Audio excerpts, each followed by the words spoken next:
Thank you to all the speakers and the tremendous industry sponsorship. We're going to move on to our last session, which is education and training. This will be co-moderated by Ellen Hagopian, Rohan Jayaraya, and Brendan Visser, and we'll roll directly with the talks, and then they will lead the discussion at the end, as well as some invited commentary by 3 pioneering women in liver surgery. So can we have the first talk, please? Good afternoon. I'd like to thank the organizers and moderators, Drs. Geller, Hagopian, Jayaraja, and Visser, for inviting me to speak about the learning curve of laparoscopic liver resections. We know that laparoscopic liver resections need to occur in the right patient for the right reason. We also know from many retrospective reviews that similar to laparoscopic and minimally invasive operations and other disease processes, that we can minimize the operative stress and enhance patient recovery with minimally invasive approaches. From the Oslo Comet clinical trial, we know that in a prospective randomized trial that for patients with resectable colorectal liver metastases, the laparoscopic approach is in many ways superior to the open approach. There was a lower rate of postoperative complications. And in terms of the secondary outcomes, as you might predict, the length of stay was less. And thankfully, there was no difference in the mortality, operative time, blood loss, or margin negative resection rate.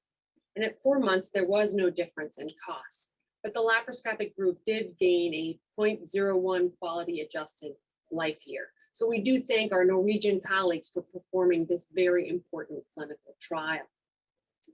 And we know from the approaches, the minimally invasive approaches span a very large gamut.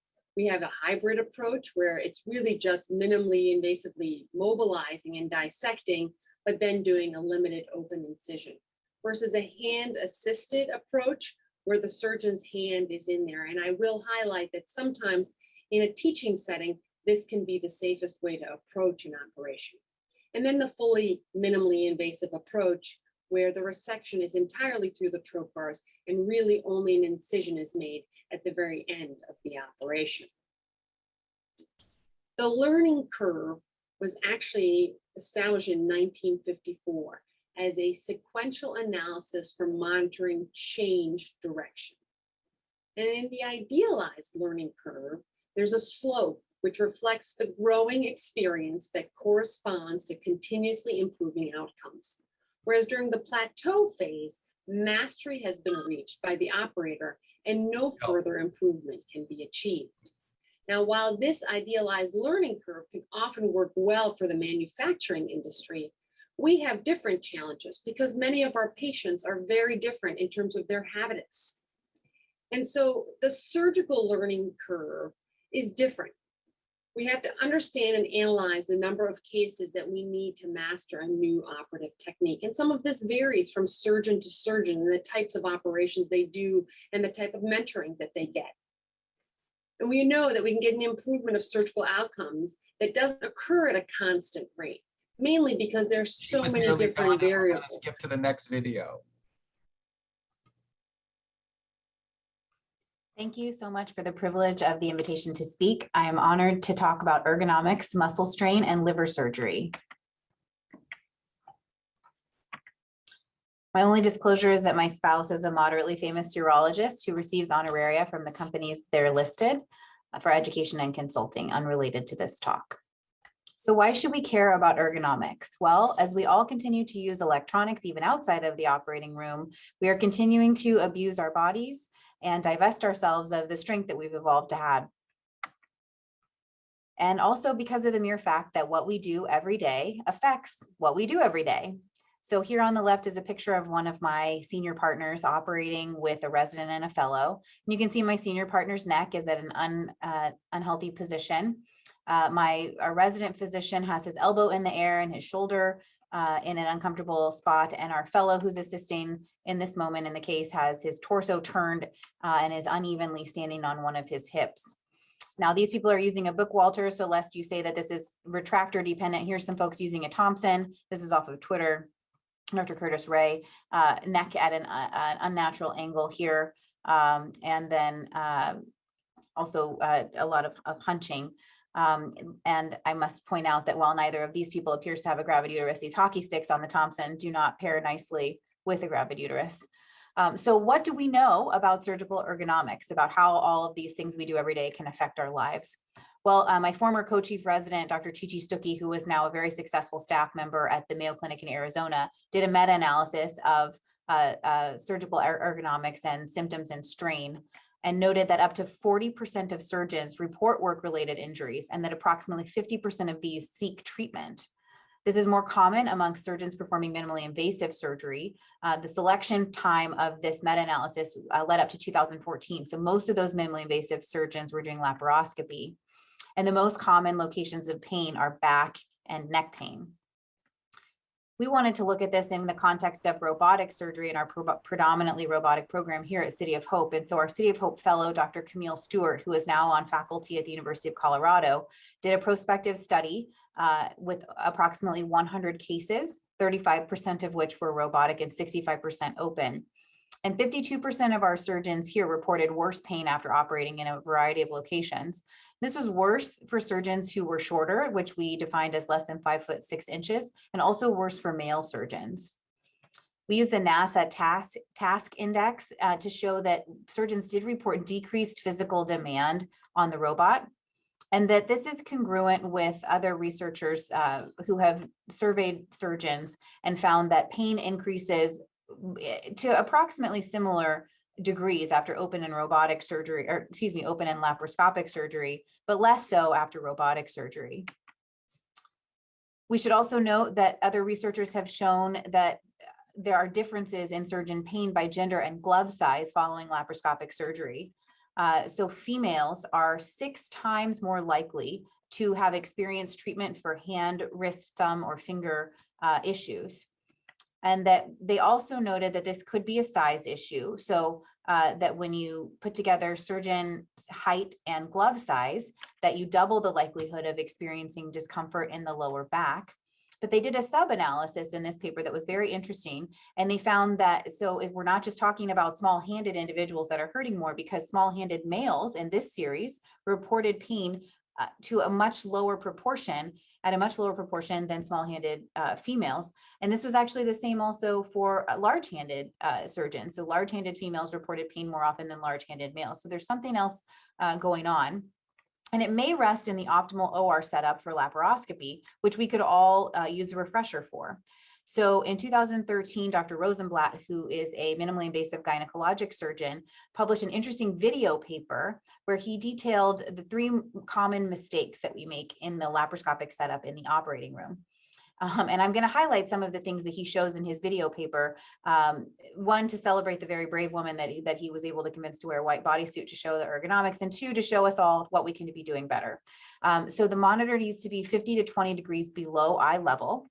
The table height or steps need to be used in order to allow elbows to be at a 90-degree angle with relaxed shoulders. And if we can't get the table height to that degree with our feet on the ground, we need to be using steps, and we need our foot pedal to be pointing at the target anatomy.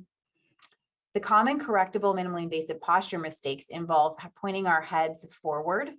With this forward head lean, each inch, we increase the relative weight of our head on our shoulders and spine, and we can do so at an exponential rate. We can correct ourselves by doing a postural reset intermittently and putting our head over our shoulders and aligning our spine with our hips. Another common mistake is asymmetrical weight bearing. I know we've all stood like this on occasion with our weight on one foot. We should aim to have our feet hip width apart with facing forward toward the target anatomy. Often in liver surgery, the target anatomy is in a corner, so we can use a footstool to even out our pelvis and our pelvic girdle when asymmetry is required.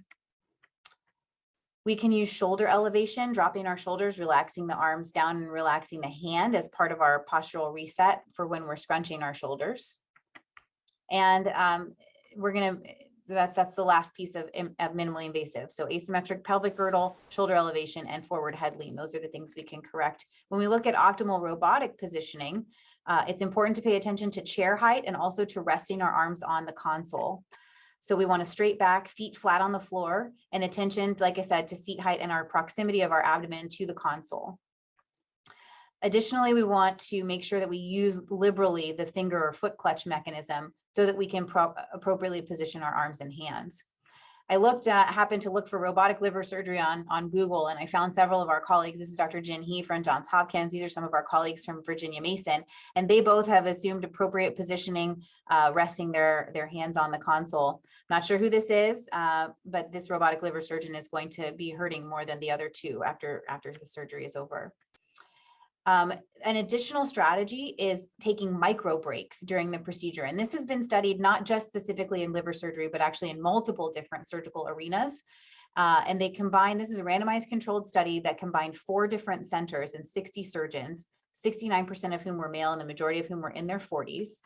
And they asked them to do one operative day normally, and then do another operative day where they took standardized 1.5 to 2 minute breaks at a time on a timer of every 20 to 40 minutes. And these were cases that were set to last over 2 hours. What they noted during this randomized controlled trial, Dr. Susan Hallbeck from Mayo Clinic et al., was that OR times were the same, but that they had improved surgeon pain scores across both open and minimally invasive surgical modalities.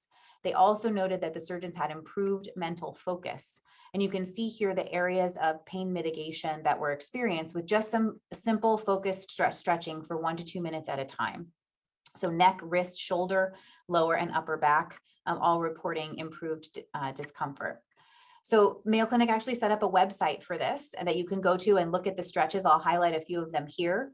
You can see that the hands are kept in the sterile plane, and you can use some shoulder stretching, neck stretching up and down, standing in a modified kind of warrior 1 calf stretch position here, looking your head left and right, and then also crunching the torso left, right, up and down.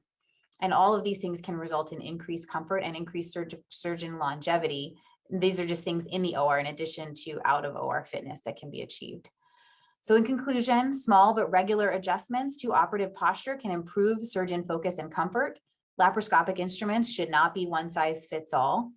Robotic surgery decreases physical demand of minimally invasive surgery, and micro breaks and self-care are helpful to surgeon longevity. I'm very grateful to our entire liver surgery team here at the City of Hope, including and especially my mentor, Dr. Yuman Fong. And I'm very appreciative for the opportunity to present today. Thank you so much. Stand up straight, take your micro breaks. Have a nice one. Good afternoon, everyone. I want to thank Dr. Geller, Dr. Conrad, and Dr. Asbin for allowing me to present, and look forward to the discussion after the presentation. So my job was to talk about training options for MIS liver surgery.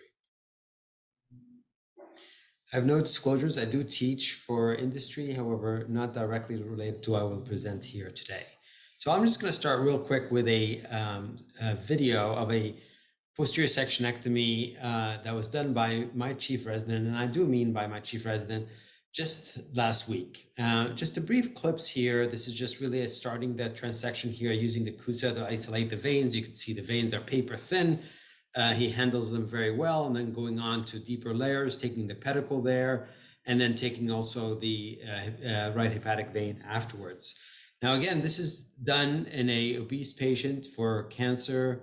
The patient is on their side on Pringle, as you saw the Pringle at the back, and going slow. This is actually already 2x and still slow, but nevertheless handles it very well and is able to do a major hepatectomy, probably on a 7 out of 8 scale with difficulty, still in residency. So why do I present this? I present this because I do believe that as we look at complex liver surgery or complex any surgery MIS, we have to break things down and say, how do we achieve proficiency? And as a true educator, I believe that one of the problems that we have is that people jump around in their education with respect to complex surgical techniques. So if we focus on the effective domain and the psychomotor domain, I truly believe we can flatten our learning curve significantly, whether you're in residency, fellowship, or a practicing surgeon. And so I'll take a little bit of time to talk about proficiency training and then talk about options as it exists today. Here's a study that I was fortunate to be part of that basically looked at Pioneers versus early adopters of laparoscopic liver surgery. Pioneers being that they trained themselves, early adopters went through a formal training program. And we didn't actually look at time to completion or blood loss. We actually looked at major inflection points with respect to learning curves. And you can see that absolutely as a much shorter learning curve with respect to the early adopters. Again, you could say that this simply shows that training works, but the point here is that it's not just about the training, it's about the entire package that comes with looking at the different steps of psychomotor training for complex liver surgery and saying, where do I obtain them? And this is where I think a lot of people fail. So I'm going to focus on two things. If you look at the step ladder approach to actually how to achieve mastery in a complex skill, the challenges happen in visualization, verbalization, which we'll talk about, and then in practice and reinforcement, which we'll talk about. And if I was a surgeon that's actually trying to gain a skill, I would really encourage that surgeon to focus on how to remediate these and not assume that these things can be remediated automatically in a fellowship. So visualization and verbalization, what does that mean? It means being able to see a case, verbalize it, understand the steps of it in a little bit more deeper than just a superficial fashion. So you want to look at things like this. You want to look at what is the action, what is the pitfalls and caution steps, and then how do you actually achieve success? And if you look at this surgery in a modular fashion and break it down this way, you actually get a significant amount of benefit, and it expedites your learning curve to the second steps, which we'll discuss. Now, where do you achieve this? Part of the problem is most people look at YouTube or Vimeo. The problem is most of those videos are really poor quality and have no peer reviews at all. So what I encourage you to do is look at the ILLS libraries, look at AirCAS, look at SAGES, even ACS has some good videos, and then realize that there are other ones that are for pay, like GibLib. Personally, I don't recommend it because I do think that it's much more commercialized and a little bit more focused on the surgeon than the content. And then there's now up and coming programs like Theator and CSATch that actually include some machine learning algorithms in it, which we'll discuss that in a little bit. But those are, I think, less limited with respect to liver surgery, but certainly very, very point being is avoid public domain with no good peer reviews, because that's where a lot of the mislearning and the dysteachia happens. So then once you accomplish that, we're talking about practice and feedback. And remember, work is not practice. You can't just practice in the operating room. You have to look at what is part of the steps of the surgery and where do you lack? What is your struggle? And in that situation, that's where simulation and where courses can help you get over that. And go into the surgery, not only have mastered the motor domain as much as you can, and then the cognitive domain as much as you can, and then use the surgery to actually hone in those two things. And there's a lot of different options. This is out of the Association of Surgical Education, where you can have needle handling, you can have techniques to actually learn how to actually suture in a confined space like this. And again, these are all things that you should not be learning in the operating room. Now, again, many people will actually say, well, that's just too much work. Well, that's what it takes to actually be able to achieve this MIS liver in a major at a major level without having major problems. Then it comes to the issue of feedback. And the issue of feedback is a true problem, because obviously if you're doing a little bit more high fidelity simulation like this, where do you get this feedback? And luckily now we have significant improvement in obtaining feedback via cloud. And so here's a situation where you actually, excuse me, I'll go back one. You actually can upload your video. You upload your video and it loads it up to your reviewer who reviews it. And then you immediately can actually get feedback, both verbal and written. This can extend way beyond suturing and anastomosis. Here's a situation where we're isolating portal veins and even simulating portal vein bleeding. And this is using sheep liver in a model called C1 Do 1, where you actually can simulate significant amount of anatomy, because sheep liver and human liver are actually so similar. Again, these are not things you want to struggle or learn in the operating room. If you're not able to accomplish the dissection technique and the hemorrhage control technique and the instrumentation technique, then you're really going to struggle in the operating room. Looking into the future, here's a paper we just published that actually uses AI and computer vision to actually give you feedback. And what you're seeing here is actually a computer giving feedback overlay on a gallbladder that this computer algorithm has actually never seen this patient. And so it's able to recognize the anatomy and superimpose on it expert judgment of where experts would dissect in a heat map fashion. And this is something obviously now on a simple gallbladder, but we're doing this on more complex cases. This is a paper published by Dr. Jayaraja, who's the moderator of this session, who just published a couple of months ago. What I really encourage anybody interested in HPV training to look at it and basically understand the different pathways, the CGSO pathway and the ASTS HPV track pathway, the HPBA HPV pathway, and understand what it actually means. Now, again, this is just the case volumes that you're seeing here, but there's a lot more to it, including multidisciplinary conferences, ultrasound training, and everything that comes with a true program. And that program gives you the foundation. However, none of those three tracks had extensive MIS training. AHPBA was the only one that actually had required MIS training, which starts actually this year. Now, of course, there's dual accredited programs as well, but really a paper I encourage you all to look at. But we're going forward to try to actually combine a lot of these tracks. Here's a paper that we just got approved to JACS, so it's just in print, hopefully in the next couple of months. We're basically taking the SSO, ASTS, General Surgery Program Directors, Fellowship Fellows, and AHPBA curriculum and combining them in a Delphi methodology so that we actually understand what it is that actually takes to be an HPV surgeon from a cognitive standpoint. So hopefully this is a first step to actually combine things cognitively and eventually work towards coming up with a definition of an HPV training. The problem is many people finish their training and they don't actually still have the ability to do MIS HPV. And for that reason, there's a lot of programs after fellowship training. So this is a program that Dr. Clary from Mayo Clinic and I run, and now it's on our 4th year, where it's basically a commitment to 10 early career HPV fellowship training trained surgeons, where we basically do 3 hands-on labs a year, and then monthly telementoring and proctoring, reviewing cases. Actually, they go to the OR, we watch them in the OR, they watch us in the OR.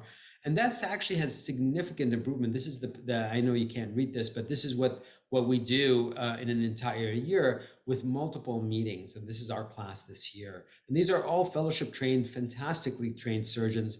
And we're seeing significant progress because obviously we're working together on many of the obstacles. So it's actually a true inflow training. So that's really all I have. Hopefully this was helpful. The idea here is that I really think that the key to success with respect to training is to reflect on yourself, say, where am I? What's my capabilities? What's my cognitive deficits? What's my motor deficits? Have I done a fellowship? If not, absolutely you need to do a fellowship. If not, after the fellowship, then understanding the limitations and going from there. And there's a lot of options afterwards. And thank you for allowing me to speak today.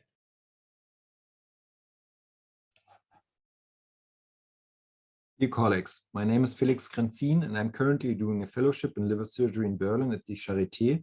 And today I'd like to present our skills curriculum for laparoscopic liver surgery, which was supported and developed by the ILLS study group. When we look at the distribution of the difficulty levels in minimal invasive liver surgery, a dilemma becomes apparent. Supposed training procedures with easy difficulty are simply rare. In our clinic, laparoscopic liver resection have been analyzed over 2 years by applying the IVAD criteria.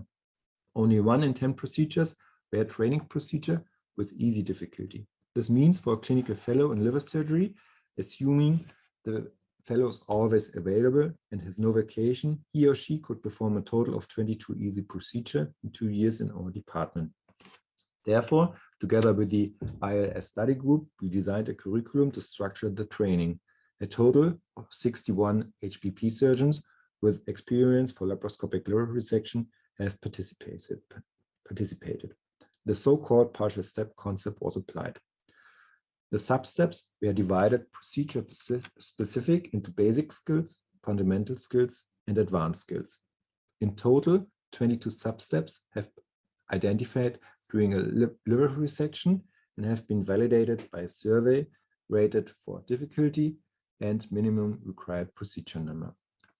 For example, the positioning of the patient, cholecystectomy, ultrasound, trocar placement, or retrieval of specimen have been selected as a substep.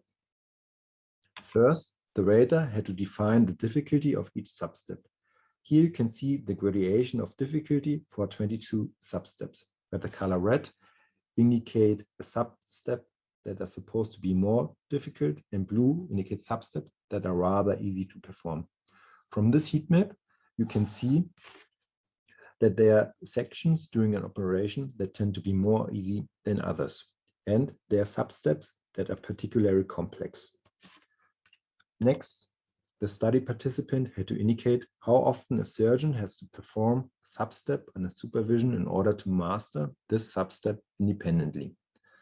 On the heat map, you can see the voting results, where the color blue indicate a low minimum required number of up to 10, and red indicate a high minimum required number of up to 50. Beside a high variance within the voting results, there were again some substeps that have to be practiced more often than others. In addition, there was a highly significant correlation between difficulty level and minimum required numbers.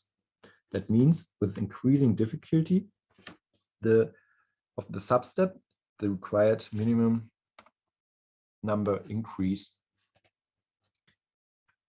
If we now take a closer look at the data, we can see the following. The positioning of the patient, for example, was given a difficulty level of 2 and a minimum number of 10. In practice, this means that a fellow should perform this step a maximum of 10 times under guidance in order to perform this substep independently. The Pringer maneuver was given a difficulty level of 2.2 and a minimum number of up to 20.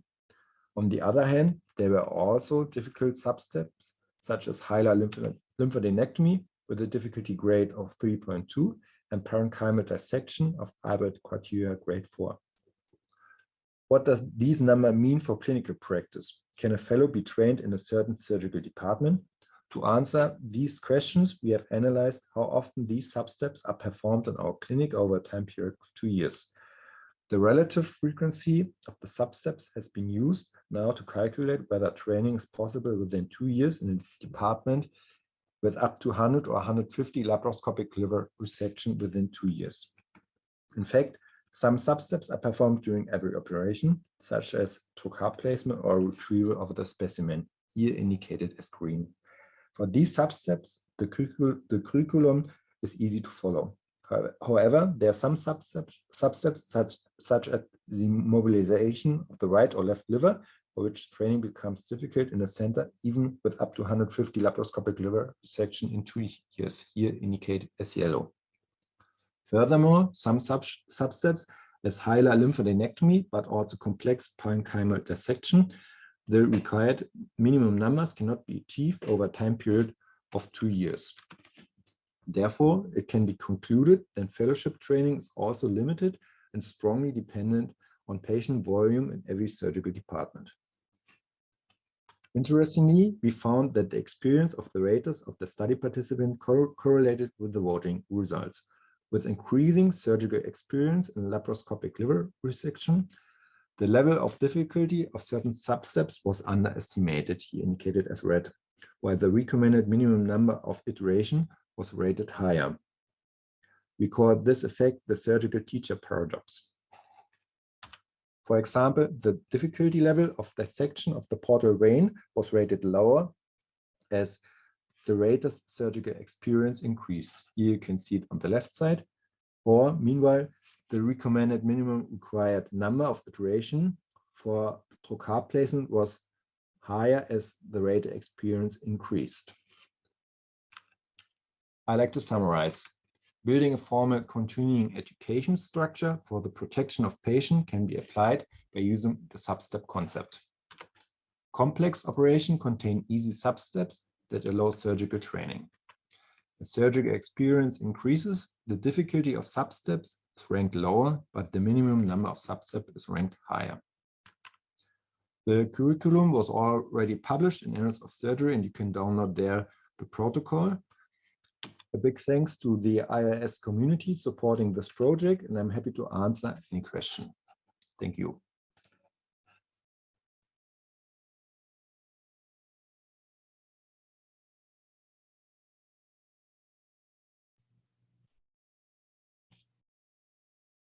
Can we load the next talk, please?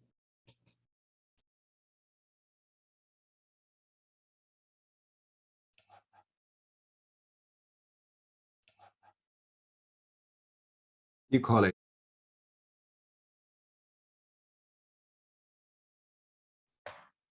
Hello, I'm Alice Way from Memorial Sloan Kettering.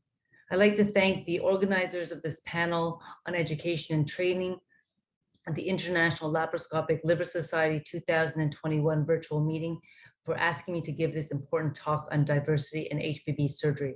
I'll be giving the Western perspective. I have no relevant disclosures. Over the last few decades, there's really been a growing understanding that many areas of society, including medicine, have not reflected the society around us. For example, if we look back as far back as 50 years, there were very few women in medicine. And even as far back as 20 years, which is a short time ago, there were very few women in surgery and very few members of ethnic minorities that made up surgical ranks. We now recognize that, that with the principles of social justice, of equity and inclusion, that we need to work to have our surgical societies and our surgical field represent the culture around us.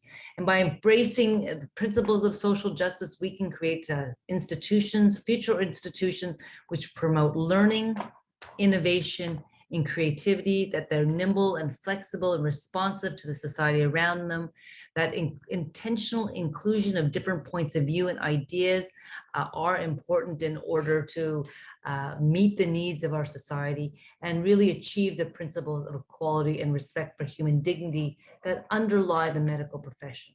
So there has been an increasing urgency to understand and to face and tackle issues of diversity and inclusion.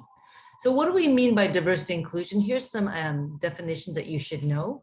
Just on the side here, you can see that is 2017, that the New Yorker highlighted women surgeons in a cover, and that this went viral, and you can see women throughout the world posting themselves on social media, really as a recognition of how important it is to reflect the role of the growing role of women, and also the growing role that underrepresented groups must have in surgery. So diversity, what's meant by that is that the institutions that we build should reflect the population that we serve. This includes the patients that we serve, as well as the people who would like to be physicians and would like to be surgeons. Do this is to build intentional, inclusive policies which promote and allow and inspire equal access to opportunities for groups that have traditionally been underrepresented in medicine and women. So the underrepresented groups in medicine, and this is from the Association of American Medical Colleges, are racial and ethnic populations that are underrepresented in the medical profession relative to the general population. America, with its unique history, has 4 historically underrepresented groups in medicine, including Blacks, Mexican Americans, Native Americans, and mainland Puerto Ricans. Obviously, in different countries, in different contexts, their underrepresented groups may be different. So this group may not be what is relevant in Canada or in South and Central America or in Europe or other parts of the world, but certainly understanding what your underrepresented groups, so specific initiatives can be developed to tackle their issues is important. And as well, gender continues to be an underrepresented group, particularly in surgical subspecialties, though some gains have been made in the field of medicine in general. Just to provide an overview of the current situation, this is again data from the Association of American Medical Colleges. If we look at 2007, at that time, the breakdown of gender in the workforce was that in all medical subspecialty, women made up about 28% of the group, and that in general surgeons, only 14% were surgeons in 2007. If we fast forward to 2019, 12 years later, we can see that in the workforce, there's about 36% are now women. So there have been some gains by gender. And that general surgeons, there has been some improvement at 22%, but there certainly remains a gap between the women in medicine and the women in surgery, and surgery continues to be underrepresented in all, women continues to be underrepresented in all surgical subspecialties and overrepresented in primary care specialties. If you looked at the ethnic breakdown, and this is actually trainees, so slightly younger cohort, that in 2014, about 4.2% of trainees were Black or African American, and the general and surgery was about at the mean of that at 4.4%. Compare that to the Caucasian group of trainees, which was made up 48.5% of the total, and slightly higher mean in surgery at 52.4%. What about our subspecialties? So actually there's limited diversity data available, and I reached out to these subspecialties in preparation for this talk. We are starting now to track it in many organizations, but this is very recent and the data is not mature. So I'm going to show gender data to help illustrate the gaps that exist. So SAGES in 2002, 80% of the membership were male, 12% were women, and then 8% were unreported or not reported at the time.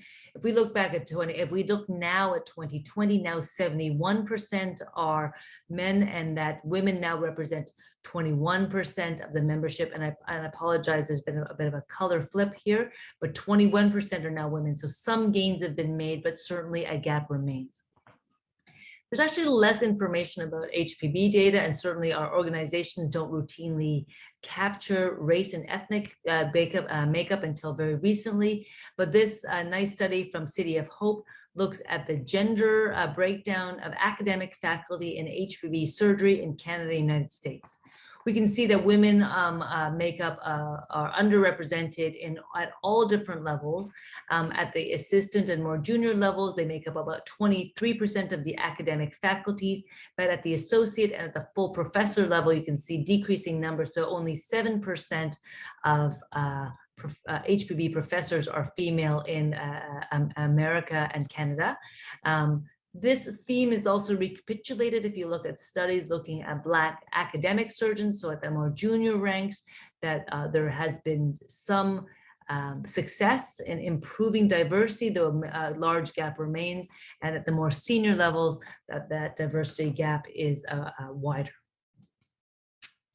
So what are some of the efforts being made from our surgical groups to try to promote diversity, equity, and inclusion? Certainly the American College of Surgeons has made this a highly important area, so that they have a statement that shows that they have a strong commitment to multiculturalism and equal opportunity, both to respect and promote diversity and nurture diversity in its membership. They assembled an anti-racism task force, which had several recommendations, including trying to create an inclusive culture. In some ways to do that include creating an Office of Diversity to track diversity efforts. They are starting to develop implicit bias training for the leadership and the grassroots at the American College of Surgeons, to partner with like-minded organizations, both within medicine and different areas outside of medicine, and to promote leadership opportunities throughout for underrepresented groups in medicine as well as women, and provide mentoring.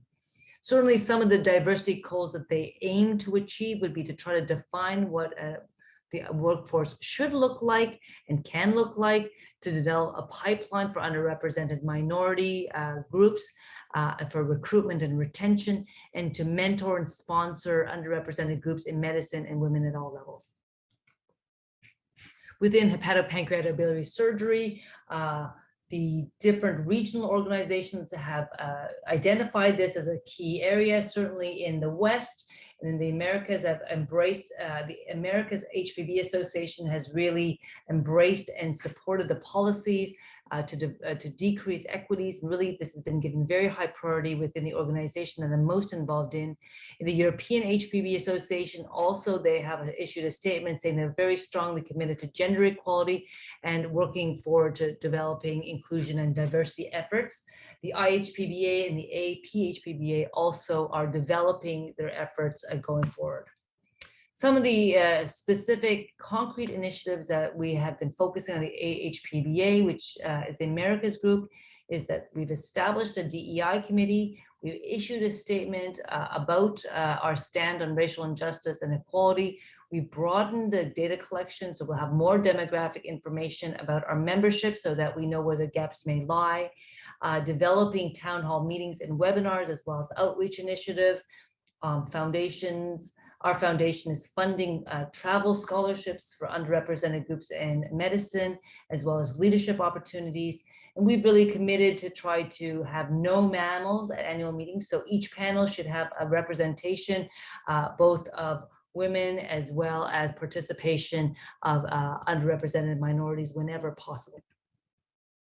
What can we do at the ILLS to promote and work with these other groups in DEI efforts?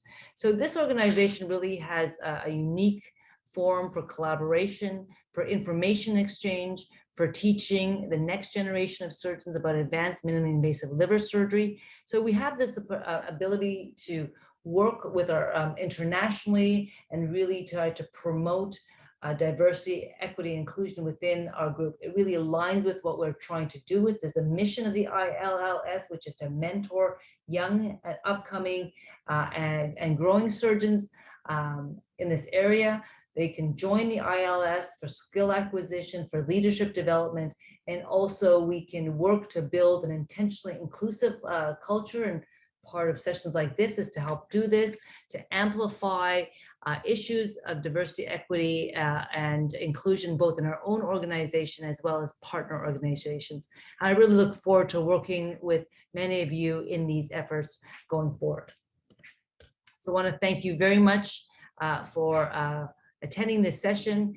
Please feel free to reach out to me if you would like to participate in these efforts or if you have any questions. Thank you.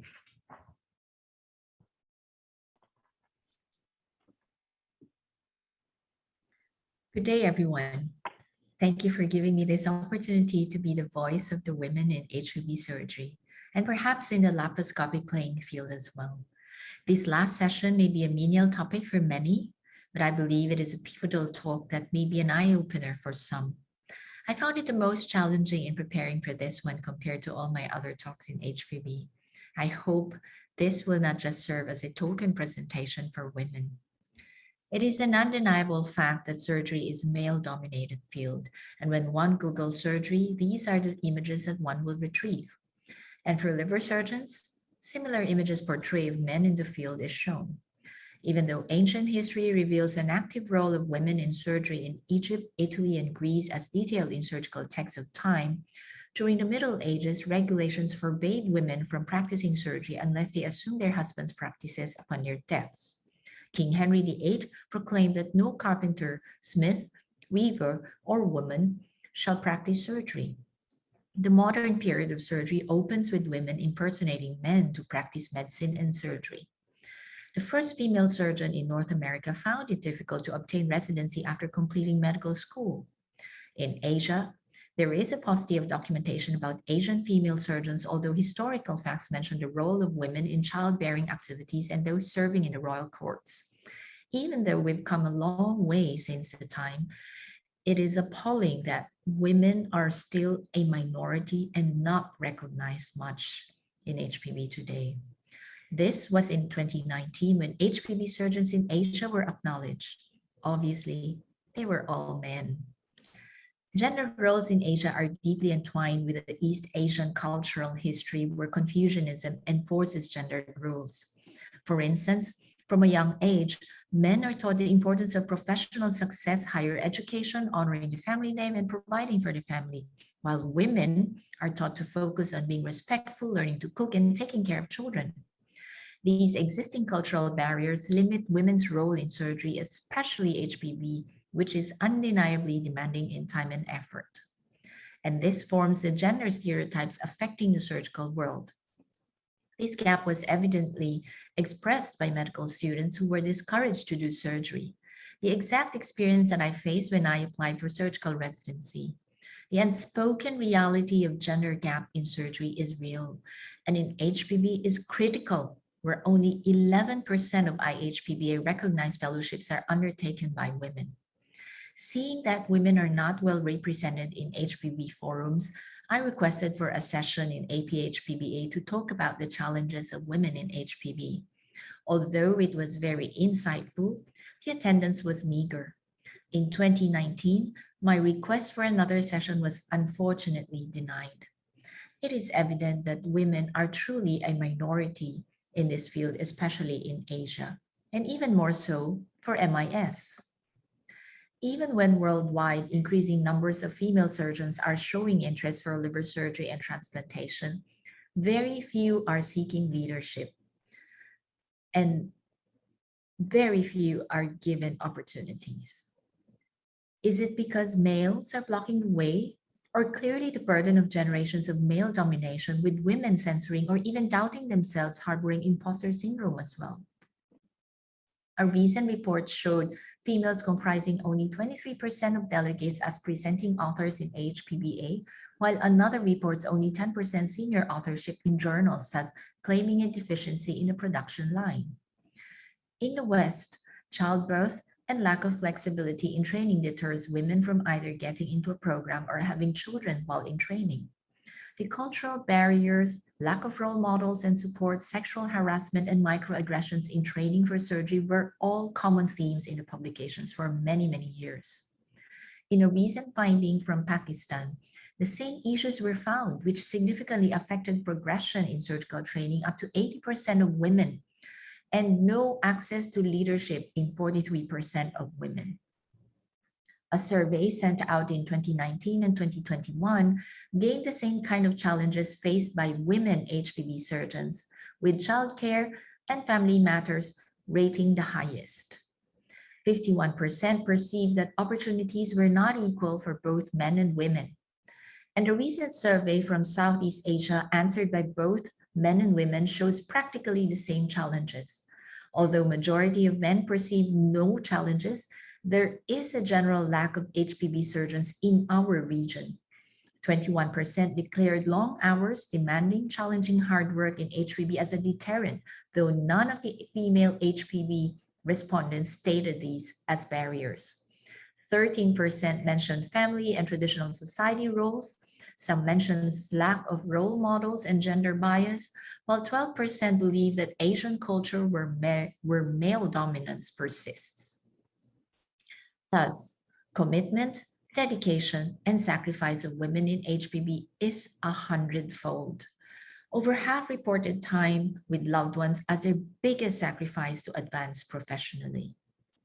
With all these publications, findings can be organized into three main themes: unfavorable work environment, male-dominated culture, and societal pressure.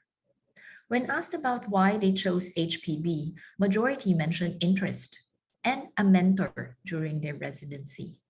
3 women disclosed their fathers as HPB surgeons. While I must admit that I'm one of those who did HPB by chance, but found great mentors along the way, and I thank them for that. Yet the climb was steep and lonesome. Today, amongst the Southeast Asian nations, Philippines and Myanmar have more women in HPB compared to the rest. This may be attributed to the leaders of the pack who are both women. Leadership matters. As leaders, regardless of our gender, it is incumbent upon us to venerate women who break the mold and celebrate their bravery. For those of us who are female leaders, we can lead by example and ostensibly advocate for ourselves and female colleagues when policies and practices disadvantage women. We should strengthen the connections amongst both men and women, for evidence tells us that diversity improves outcomes. Embrace mentoring moments, offer insight or support that may provide a needed boost of confidence or assurance. Acknowledge that each personal success is a collective victory for all. We should encourage positive feelings about negotiation and a strong sense of self-worth to bridge this gap. Perhaps just like the ACS WISC and UK WINS, medical students should be invited to join our activities to expose them to HPV surgery as early as possible. Even though gender bias may still be pervasive in the Asian culture, some of us have benefited from progression towards gender equity, successfully paving the way for the next generation. Quality mentorship, sponsorship, and leadership are key to move this needle. And since then, our Philippine community of HPV surgeons have grown for both men and women interested and committed to do HPV. The Magna Carta of Women defines Gender and Development Committee in promoting women as partners in nation building. Perhaps this also contributed to how Filipino women are seen as equal and respected in their own rights. Apart from being given opportunities and flexibility at work, we should also measure and report progress to achieve gender development, seek family and social support to achieve their goals. Role modeling, mentoring, and sponsorship will make a big difference. Based on the feedback and universal themes acquired from resources, women's progress in surgery would be accelerated if they find attention and mentorship from both male and female HPV surgeons. Many of the respondents included names of those who have inspired or mentored them. And this is a slide of appreciation for all of you and for those whom have been a part of their journey. It's heartwarming to know that we have played a role model, at least in Southeast Asia. So thank you for acknowledging us. We must also acknowledge that women face unique challenges in maintaining work-life balance, as efforts must be made to improve working conditions that foster a fulfilling atmosphere that is more accepting of the competing demands that HPB trainees and attendings face with respect to balancing work and personal obligations, regardless of gender. Finally, we must ensure to provide equal opportunities in surgical care, education, training, growth, research, and leadership to make HPB surgery more attractive to female trainees. To change the tide, we need a change of culture. We also have to be aware that it's not always the men who create obstacles. Sometimes it's the women who desire to be the queen bees, making it challenging for other women. I speak from my personal experience when I was deliberately removed from the liver transplant team that I built by a newly installed director who happens to be a transplant surgeon. We know how difficult and isolated it was on the way up. So let us send the lift down instead of pulling the ladder up. Our progress in HPB, led by technical prowess, innovation, courage, and perfection, must be surmounted by a sense of collective responsibility in advocating gender development, diversity, and inclusion in the pursuit of surgical excellence. Women HPB surgeons will not only have showmanship featuring precision surgery, but also in excellent clinical care. As we continue to act as role models, mentor and sponsor more women in HPB, our number will continue to grow. And as the influence heightens with genuine faith and reason, we will continue to spread across the globe. As we learn to build flexible, balanced, and deliberate systems that will make us feel that we don't have to choose between living a life and committing to save lives or livers, we will continue to become better. While we lift as we rise in academic, surgical, or leadership capacity, let us be brighter not as a light that blinds, but as a flame that illuminates the path for those who may be barred from opportunities or left on the fringes by discrimination. We bring the light just like the gold that shines at the break of the dawn for a new day in sight. The world is changing, and so we should work collectively so that women can make HPB surgery work for them and around them. Thank you.